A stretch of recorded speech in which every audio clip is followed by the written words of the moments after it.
highlights? The biggest highlight, I think it was taking over. I got an opportunity to take over the Deputy Development Director, British High Commissioner. Just hearing the British High Commissioner, I was so excited because I don't know, I just felt like, hey, this is such a big position.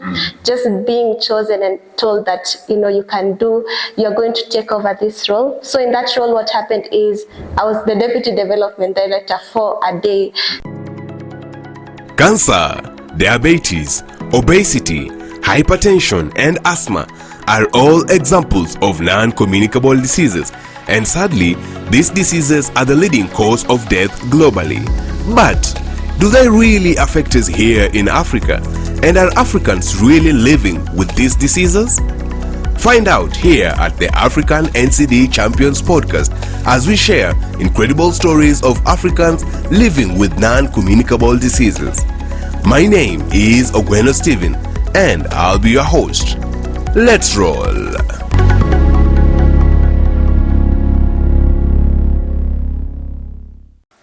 Greetings and welcome to another episode of the African NCD Champions podcast. On this podcast, we meet and talk with young people, old people, and influential people working in the non-communicable diseases space across Africa, and we are hoping they share with us their insights, stories, and life experiences. Today, we are going to be talking about the Young Health Program, and we're going to be talking to the actual participants who are implementing activities during this program. The Young Health Program is a program by Plan International that is being funded by AstraZeneca that focuses on improving the state of non-communicable diseases in communities, especially with a focus on young people. As we know, Kenya has high rates of non-communicable diseases, and a lot of the young people are exposed to non-communicable diseases risk factors, which include tobacco use, alcohol use, physical inactivity, unhealthy diet, and air pollution. The Young Health Program also focuses on sexual and reproductive health as a way to improve health in the communities. Without further ado, we'll be talking to our guest who will be bringing insights, knowledge, and her experience as part of a mentorship program which was housed inside the Young Health Program. And without much further ado, give us a quick, maybe not so quick, but give us an introduction to yourself, what you do, and how we got to be here today. So hi, my name is Monicah Muiruri. I am a peer educator and a counseling psychologist awaiting graduation this year. How I found myself as a peer educator and a Young Health Program, I volunteered I used to offer psychosocial support during when we were experiencing floods in Mathare, and so that's how I got an opportunity to volunteer, and then I applied for a role as a peer educator. So that's how I got to become a peer educator. What motivated you to offer psychosocial support to people during the floods? What was the reason behind that? I mean, you didn't have to do that, so why did you end up doing that?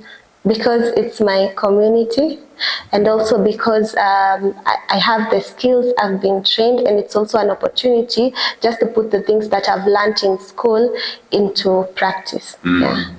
Yeah, so you started to volunteer, you started to offer free psychosocial services to victims of flood, and then you got into the Young Health Program as a peer educator. So what was your role as a peer educator as part of the Young Health Program? So as a peer educator, I educate the community based in Mathare, specifically Mathare. The community and school, I conduct school sessions focusing on non-communicable diseases. So we use the 5x5 model by World Health Organization, and so it's teaching the community about tobacco use, alcohol, unhealthy diet, physical inactivity, air pollution, and how these risk factors lead to NCDs, then non-communicable diseases like cancer, cardiovascular diseases, respiratory diseases, among others, because these are things that the risk factors are things that we experience in our community. Yeah. I see. So you ended up doing this in Mathare for some time, and then you joined a mentorship program. Yeah. So talk to us about the experience of how you added to your title as a peer educator to a mentee, and talk to us about this program. Yeah, so whilst I was a peer educator, I was selected to be part of one of the girls to be part of the mentorship program. So what happens is you write a bio about yourself, your goals and your visions, and then that's shared with the person who's going to be your mentor. Yeah, so that's how I got selected to be into the mentorship. And for me, this was my first time experiencing mentorship. It was very phenomenal, very eye-opening, and just a great journey when you know there's someone working with you in your journey and leading and supporting you. Yeah. So we talked earlier, and you mentioned that as part of the mentorship, you had a couple of goals that was shared as part of your bio, and then your mentor helped you work through some of those goals. So what was that experience like? Give us an example or a day in the life of you as a mentee, and how it had a transformational experience helping you to achieve your goals. Yeah, so maybe I can share the first time I met my mentor. We had an activity that was organized. It was happening in Karura Forest. So that it was like a team building activity for mentees and their mentors. And so that's the first time I ever met my mentor. It was she's a lovely lady. She's called Eva Njoki. Shout out to her. It felt nice, but also for me, because I never had a mentor, I thought it would be the relationship of a student and a teacher, considering that she works for Plan International.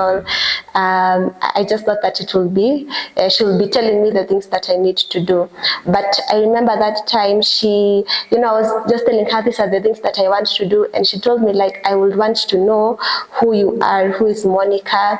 And that really intrigued me, because it was this person is interested in knowing and investing and getting to know who I am as a person. And so after that conversation, we planned for a meetup, and we will have meetups and we will discuss about the things that I foresee for myself, what are my goals, what are some of the things that I struggle with, or what is even just happening in my life. So that's what would happen in a day in the life of a mentee. I see. Yeah. So it wasn't your typical teacher-student and telling you what you're supposed to do. No. Kind of relationship. Yeah. That's good to know. I mean, from your expression, it also shows that you are very, when you're just talking about her and the experience, it brings a lot of joy to you. It does. Which shows what that journey was like. So what did you achieve as a part of this mentorship program? I should be detailed. One of my goals was to learn about finances. I've never been taught about how to manage finances, and I wanted to learn about even matters to do investments.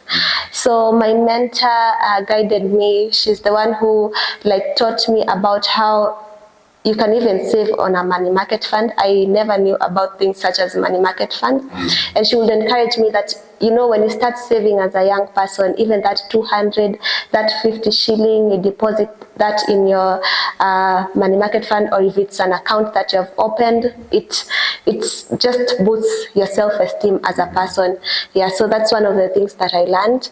Another thing I learned from my mentor, that it's okay not to know things, because for the goal of investment, she was very honest with me, and she told me for her, she's not in a position, she doesn't feel like she would guide me best on matters to do with investments, but she can refer me to someone.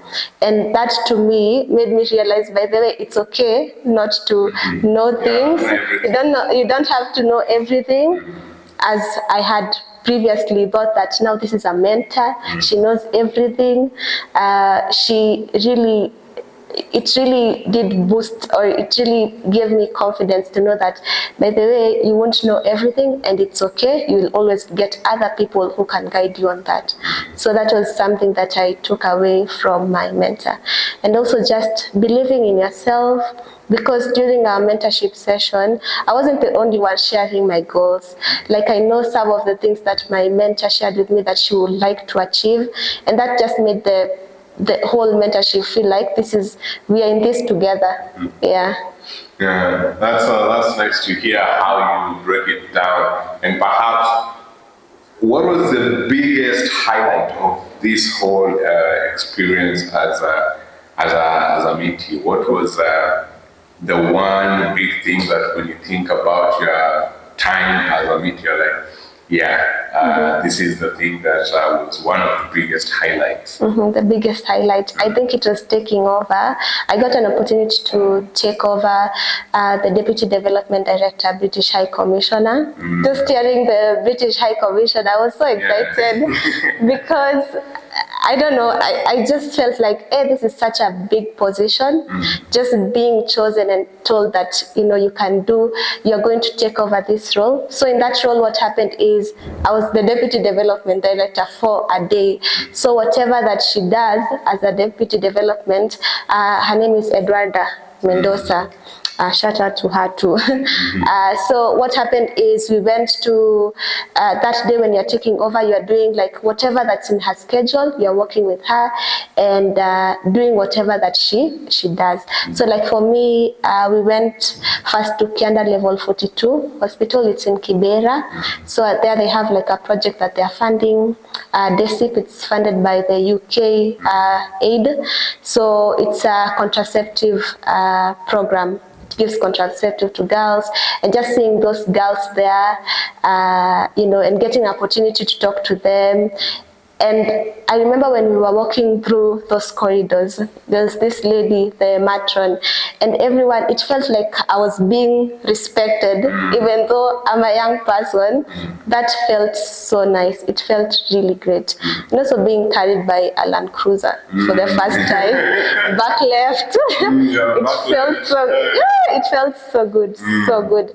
It was such an amazing experience. Yeah. Yeah, and this takeover is, I think, is one of the very brilliant initiatives for how to actually show you that you can actually do that work. Yeah. That you are also just as capable as the deputy to take over and run that administrative work itself. Yes. Yeah, that's very nice to see. So do you have a photo, for example, that was framed with you on that seat, signing things and I think we have some couple of photos walking into that, like all the activities that we did. I think we have some couple of photos. There's even like a magazine that, what's the name of that? I've forgotten that magazine, but I'm part of that magazine amongst other girls, because Plan International gives opportunities to, girls just to go there and take over and know that you also belong here. You are also capable of being a leader. Yeah, so as we move towards the concluding part of this conversation, perhaps now that you've been a mentee, it was your very first time being a mentee, it looks like you had a very nice experience. What advice do you give to other mentees out there? My advice to other mentees would be to take advantage of that opportunity, because like for me, having a mentor who worked in Plan International, sometimes I think like I would have maybe told my mentor, what are there roles in Plan International that I can get as a counseling psychologist? When you're working and maybe there's a partnership with other organizations, can you hook me up with them? So taking most advantage of that opportunity that you have and just enjoying the process, because this is a journey between you and your mentor. No one is superior to the other person, so you are all learning at the same time. So that would be my advice to any mentee. I see, and with that, I thank you very much for coming through and for sharing a little bit of your experience as part of someone who has actually gone through the mentorship program anchored under the Young Health program. And for those who are watching, thank you very much again for joining us, and we will see you on the next one. Now that was incredible. Thank you for listening in. Share this with your networks and follow us on all social media at StoryLink and at NCD Champions. See you on the next one.